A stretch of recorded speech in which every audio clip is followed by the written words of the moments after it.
नमस्कार दोस्तों, आप सभी का स्वागत है। आपके अपने YouTube चैनल मानव जीवन में दोस्तों लाइफ में सभी आगे बढ़ना चाहते हैं और लाइफ में आगे बढ़ने के लिए हमें रोज ही कुछ नया सीखना चाहिए और आगे बढ़ना चाहिए। तो चलिए आज की प्रस्तुति शुरू करते हैं। श्री शिवाय नमस्तुभयम। दोस्तों, आप सभी लोग जानते हैं कि 25 दिसंबर 2024 यानी बुधवार को पड़ रही है पौष मास की दशमी तिथि। और दोस्तों, यह वह तिथि है जो पौष मास में पड़ने वाली सबसे बड़ी तिथि है, क्योंकि यह बुधवार के दिन पड़ रही है और इसका बहुत ही बड़ा और विशेष महत्व होता है। पूज्य गुरुजी ने कहा है कि अगर कभी भी मौका लग जाए और पौष महीने की बुधवार दशमी तिथि को पड़ जाए तो आप लोगों को 5 गेहूं के दाने वाला उपाय तो अवश्य ही करना चाहिए। इन दोनों का संयोग बहुत ही कम आता है। इसी के साथ में गुरुजी ने अपनी शिव पुराण कथा में बताया है कि इस दिन आपको एक 5 गेहूं के दाने वाला उपाय तो आपको अवश्य ही करना चाहिए, क्योंकि ऐसा दिन पूरे साल में सिर्फ एक ही बार आता है। और दोस्तों, आप सभी लोग जानते हो कि बुधवार दशमी तिथि का अगर सबसे बड़ा कोई उपाय है तो वह 5 गेहूं के दाने वाला उपाय है। तो दोस्तों, बुधवार दशमी तिथि के दिन आप लोगों को इस 5 गेहूं के दाने वाला उपाय को जरूर करना है। बहुत सारे लोग होंगे जिन लोगों ने इस उपाय को ना किया हो, मतलब पूरा साल निकल गया, उन्होंने किसी भी दिन इस 5 गेहूं के दाने वाला उपाय को ना किया हो। पर दोस्तों, आपके पास एक आखिरी मौका बचा हुआ है, जो कि 25 दिसंबर बुधवार दशमी तिथि के दिन है, स्विंगल। इस दिन आप लोगों को इस वाले उपाय को जरूर कर लेना है। भले ही आपने पूरे महीने भर इस उपाय को ना किया हो, पर अगर आपने इस पौष महीने के बुधवार दशमी तिथि के दिन अगर इस वाले उपाय को कर लिया तो आपको इस उपाय को करने का वह फल मिलेगा जिसकी आपने कभी कल्पना भी नहीं करी होगी। इसीलिए आप लोग इस वाले उपाय को एक बार जरूर कर लेना है, ताकि आप लोगों के हाथ से यह मौका ना जा सके और आपको इस उपाय को करने का फल मिल सके। दोस्तों, यह उपाय पंडित जी ने अपनी अभी की ही श्री शिव महापुराण की कथा में बताया है। जी, इस उपाय को आज हम आपको बहुत अच्छे से समझाने वाले हैं। इस वीडियो को देखने के बाद इस उपाय को समझने के लिए आपको कोई और वीडियो को देखने की जरूरत नहीं पड़ेगी। तो चलिए दोस्तों, उपाय को शुरू करते हैं। देखिए, यह इस पौष महीने के बुधवार दशमी तिथि के दिन यह इतना खास होता है, इतना महत्वपूर्ण होता है। देखा गया है कभी कभी बड़े बड़े पूजा पाठ अनुष्ठान से जो मनोकामना पूर्ण नहीं होते, वह पौष महीने की बुधवार दशमी तिथि के दिन एक छोटे से उपाय करने से ही आपकी मनोकामना पूर्ण हो जाती है। और बहुत सारे लोगों ने इस उपाय को किया भी है और उनको इस उपाय को करने का फल भी जरूर मिला है। अगर आप लोग भी इस उपाय को करना चाहते हैं तो आप इस उपाय को पहले अच्छे से समझ लेना, सुन लेना, उसके बाद करना।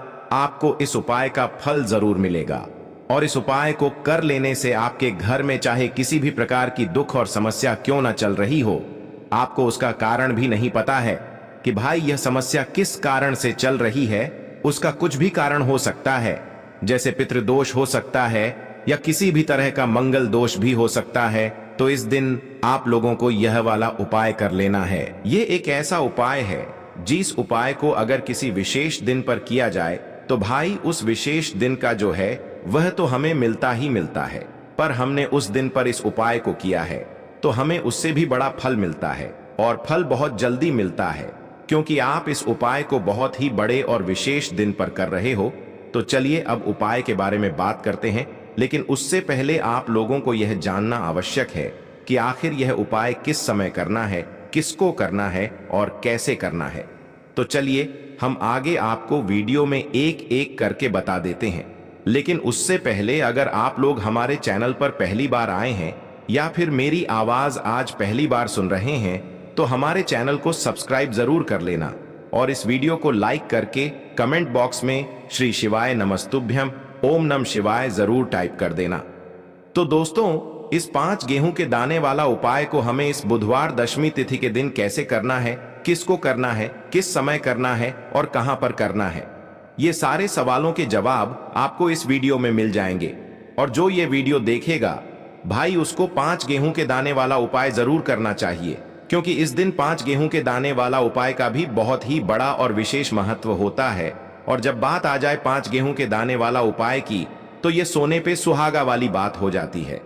और यह एक बहुत ही बड़ा उपाय हो जाता है इस बुधवार दशमी तिथि का। तो अब दोस्तों, इस 5 गेहूं के दाने वाला उपाय को आखिर करना किसको है? सबसे पहले हम लोग वह बात जान लेते हैं। तो देखो, घर की जो बड़ी माताएं बहनें होती हैं, उन माताओं बहनों में से कोई भी एक बड़ी माता बहन इस वाले उपाय को कर सकती है।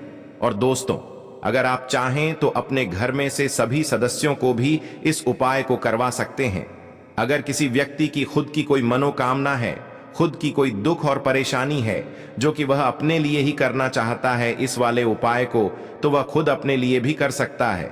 बाकी अगर कोई घर में से ऐसा है जो कि अपने पूरे घर परिवार की सुख और शांति के लिए यह वाला उपाय करना चाहता है, तो भाई वह भी कर सकता है। उसमें भी कोई दिक्कत वाली बात नहीं है।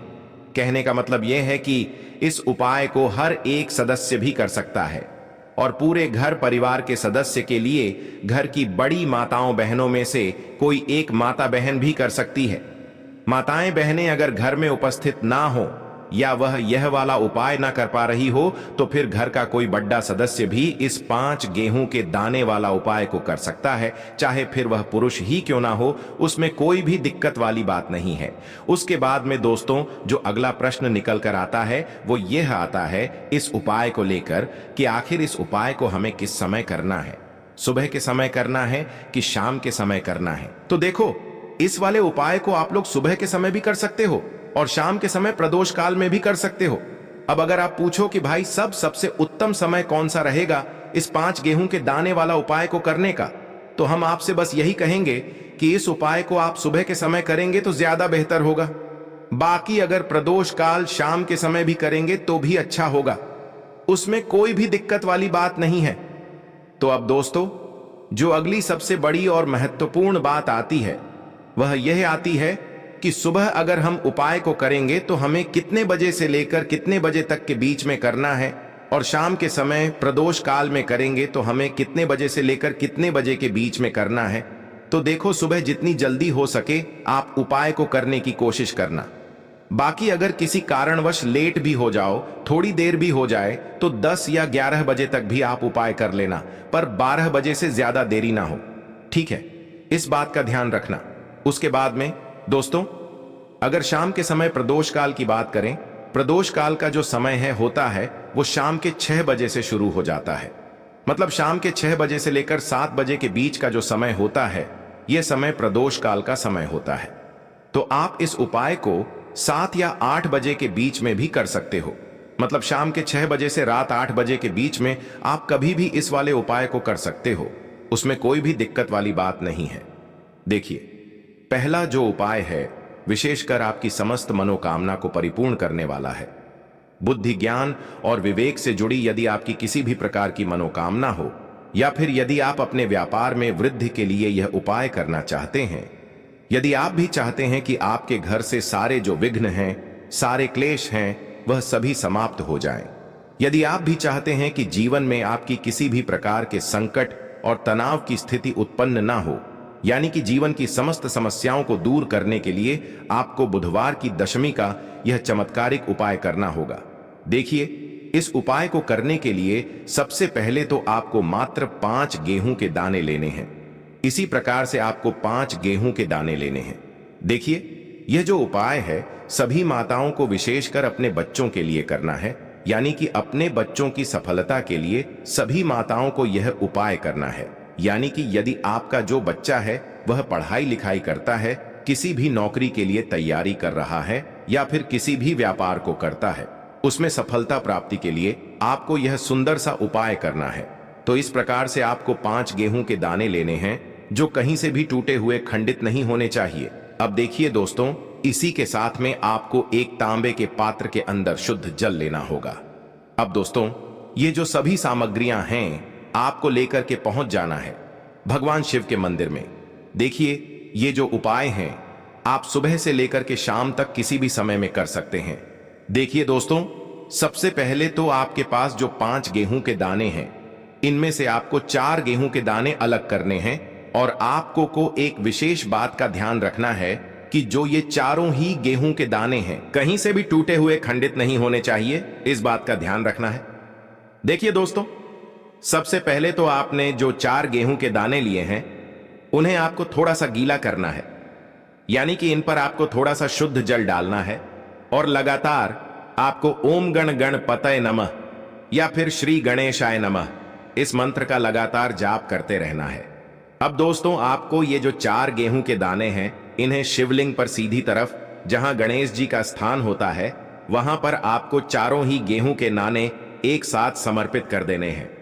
देखिए, जब भी आप यह गेहूं के दाने अर्पित करेंगे तब आपको यही प्रार्थना करनी है कि मेरा जो यह बच्चा है यह मेरी बात मानने लगे, साथ ही साथ इसका जो भी कार्य प्रारंभ नहीं हो पा रहा है वह प्रारंभ हो, उसमें उसे सफलता मिले। यह मेहनत बहुत ही अधिक करता है लेकिन इससे पर्याप्त मात्रा में सफलता नहीं मिल पा रही है, तो इसकी ये जो मेहनत है यह सफल हो।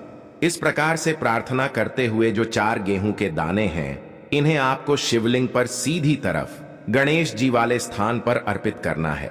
अब देखिए दोस्तों, आपके पास जो जल का पात्र है इसमें से थोड़ा सा जल तो आपको श्री गणेश जी वाले स्थान पर अर्पित करना है, मात्र आपको थोड़ा सा जल ही अर्पित करना है और इसके बाद जो शेष जल उस पात्र के अंदर बचेगा उसमें आपको 5वां और अंतिम गेहूं का दाना उसी पात्र के अंदर डाल देना है। अब यह जो जल है इसे आपको धीरे धीरे शिवलिंग पर अर्पित कर देना होगा। श्री शिवाय नमस्तुभ्यम इस मंत्र का लगातार जाप करते हुए गुरुजी ने बताया है, जब भी आप यह जल अर्पित करें तो बिल्कुल धीरे धीरे पित करें। तो इस प्रकार से आपको यह सुंदर सा उपाय करना है। आपके बच्चों से जुड़ी हुई जो भी कामना होगी वह निश्चित रूप से परिपूर्ण होगी। तो इस प्रकार से यह जो उपाय हैं सभी माताओं को अपने बच्चों के लिए करना है। अब दोस्तों, हम जान लेते हैं दूसरे उपाय के बारे में। देखिए, उस उपाय को करने के लिए सबसे पहले तो आपको मात्र 7 हरे मूंग के दाने लेने हैं। हरे मूंग के दानों को लेते समय ध्यान रखें कि यह कहीं से भी टूटे हुए खंडित नहीं होने चाहिए, इस बात का ध्यान रखें। इसी के साथ में आपको एक तांबे के पात्र के अंदर शुद्ध जल लेना होगा। अपने घर से देखिए, यह जो उपाय है विशेषकर बुद्धि, ज्ञान और विवेक की प्राप्ति के लिए है। यदि आप चाहते हैं कि आपके जो बच्चे हैं वह बुद्धिमान बने, ज्ञानवान बने, गुणवान बने, उनका हमेशा पढ़ाई लिखाई में मन लगे, तो आपको यह विशेष उपाय करना है। देखिए, यह जो उपाय हैं आप सुबह से लेकर के शाम तक किसी भी समय में कर सकते हैं। देखिए, आपके पास है 7 हरे मूंग, तो इनमें से 4 हरे मूंग के दानों को सबसे पहले तो आपको अपने सीधे हाथ में लेना है और आपको श्री गणेशाय नमः या फिर ओम गण गणपतये नमः इस मंत्र का जाप करते हुए जो 4 हरे मूंग के दाने हैं इन्हें आपको शिवलिंग के सीधी तरफ जहां गणेश जी का स्थान होता है वहां पर आपको ये 4 हरे मूंग के दाने अर्पित करने हैं। अब देखिए दोस्तों, इस प्रकार से 4 हरे मूंग के दाने अर्पित करने के बाद अभी भी आपके पास 3 हरे मूंग के दाने और बचे हुए हैं। अब देखिए दोस्तों, आपको इनमें से जो एक हरा मूंग का दाना है उसे शिवलिंग पर जहां माता शुक सुंदरी का स्थान होता है वहां पर आपको यह हरा मूंग समर्पित करना है। एक हरा मूंग का दाना आपको भगवान शिव के शिवलिंग के सामने जो नंदी महाराज होते हैं उन और उनका जो पैर उठा हुआ होता है वहां पर आपको यह हरा मूंग समर्पित करना है। अब देखिए दोस्तों, आपके पास जो 7वां और अंतिम हरा मूंग बचा हुआ है इसे समर्पित करने से पहले आपके पास जो एक लोटा जल है उसमें से थोड़ा सा जल सबसे पहले आपको श्री गणेश जी वाले स्थान पर अर्पित करना है। फिर थोड़ा सा जल आपको भगवान कार्तिकेय जी वाले स्थान पर अर्पित करना है। फिर थोड़ा सा जल माता अशोक सुंदर वाले स्थान पर अर्पित करना है। फिर थोड़ा सा जल आपको मां पार्वती के हस्त कमल यानी कि कटी वाले भाग पर अर्पित करना है। अब अंत में दोस्तों, आपके पास जो 7वां और अंतिम हरा मूंग बचा हुआ है इसे आपको उस जल के पात्र के अंदर डाल देना है और यह जो हरे मूंग से युक्त जल है इसे आपको धीरे धीरे भगवान शिव के शिवलिंग पर ही अर्पित कर देना है। श्री शिवाय नमस्तुभयम इस मंत्र का जाप करते हुए जल अर्पित करते समय आपको यही प्रार्थना करनी है कि मेरे जीवन में जो भी समस्याएं चल रही हैं वह सभी समाप्त हो जाएं, बुद्धि, ज्ञान और विवेक की प्राप्ति हमारे घर में हो और साथ ही साथ हमारे घर में जीवन में जो भी संकट चल रहे हैं वह आपकी कृपा से दूर हो। इस प्रकार से आपको सामना करनी है और यह सुंदर सा उपाय आपको करना है। अब दोस्तों, हम जान लेते हैं तीसरे विशेष और अंतिम उपाय के। देखिए दोस्तों, इस उपाय को करने के लिए सबसे पहले तो आपको मात्र एक लटा शुद्ध जल लेना है तांबे के पात्र के अंदर। इसी के साथ में आपको मात्र 2 हरे मूंग के दाने लेने हैं। अब इसी के साथ में आपको मात्र थोड़ा सा शहद लेना होगा। अब देखिए, मात्र ये तीनों ही सामग्रियां लेकर के आपको पहुंच जाना है भगवान शिव के मंदिर में। देखिए, गुरुजी ने बताया है कि यह जो उपाय है आप इस बुधवार दशमी तिथि के दिन सुबह से लेकर के शाम तक किसी भी समय में कर सकते हैं। देखिए दोस्तों, सबसे पहले तो आपके पास जो जल है इसमें से थोड़ा सा जल आपको शिवलिंग के सामने जो नंदी महाराज होते हैं और उनका जो पैर उठा हुआ होता है वहां पर आपको थोड़ा सा जल अर्पित करना है। अब देखिए, इसके बाद आपको थोड़ा सा जो आपके पास शहद है उसे आपको अपने सीधे हाथ की चीटी उंगली के पास वाली उंगली अनामिका उंगली में लेना है और इसी उंगली से आपको शिवलिंग पर शहद से ओम का निर्माण करना है। जब भी आप शिवलिंग पर शहद से ओम का निर्माण करेंगे तब आपको लगातार श्री शिवाय नमस्तुभयम इस मंत्र का जाप करते रहना है। इसके बाद आपके पास जो 2 हरे मूंग हैं उनमें से आपको एक हरा मूंग का दाना अपने सीधे हाथ में लेना है और आपको ओम गण गणपते नमः, यहां पर श्री गणेशाय नमः इस मंत्र का जाप करते हुए जो पहला हरा मूंग है इसे भगवान शिव के शिवलिंग के सीधी तरफ जहां गणेश जी का स्थान होता है वहां पर आपको अर्पित करना है। अब देखिए दोस्तों, आपके पास जो एक लौटा शुद्ध जल है इसमें से थोड़ा सा जल तो आपको श्री गणेश जी वाले स्थान पर अर्पित करना है। फिर थोड़ा जल आपको श्री कार्तिकेय जी वाले स्थान पर अर्पित करना है। फिर थोड़ा सा जल आपको माता अशोक सुंदरी वाले स्थान पर अर्पित करना है। फिर थोड़ा सा जल आपको मां पार्वती के हस्त कमल यानी कि कटी वाले भाग पर अर्पित करना है। अब अंत में आपको उस पात्र के अंदर थोड़ा सा जल और बचा करके रख लेना है और आपके पास जो अंतिम हरा मूंग बचा हुआ है इसे आपको उसी पात्र के अंदर डाल देना है। अब दोस्तों, आपको यह जो जल है इसे धीरे धीरे समर्पित कर देना है और आपको लगातार बुद्धेश्वर महादेव का मन में स्मरण करना है। देखिए, बुधवार का दिन है इसलिए बुद्धेश्वर महादेव का मन में स्मरण करना है। जल को अर्पित करने के बाद महादेव के सामने आपको बैठकर आपके जीवन में जो भी समस्या चल रही है, जो भी बाधाएं चल रही हैं, उन्हें दूर करने की कामना करनी है। गुरुजी ने बताया है कि बुधवार दशमी तिथि के दिन किया गया यह उपाय आपके जीवन से किसी भी प्रकार की समस्या को दूर करेगा और यदि आपके बच्चों में बुद्धि, ज्ञान और विवेक की कमी है तो उनमें भी बहुत ही तेजी से वृद्धि होगी। तो दोस्तों, यह थे पूज्य गुरुजी द्वारा बताए गए कुछ बहुत ही खास उपाय। आज के लिए बस इतना ही इस वीडियो में दी गई जानकारी। अगर आपको अच्छी लगी हो तो प्लीज हमारे चैनल मानव जीवन को सब्सक्राइब करें, लाइक करें और हमारे वीडियो में अंत तक बने रहने के लिए धन्यवाद।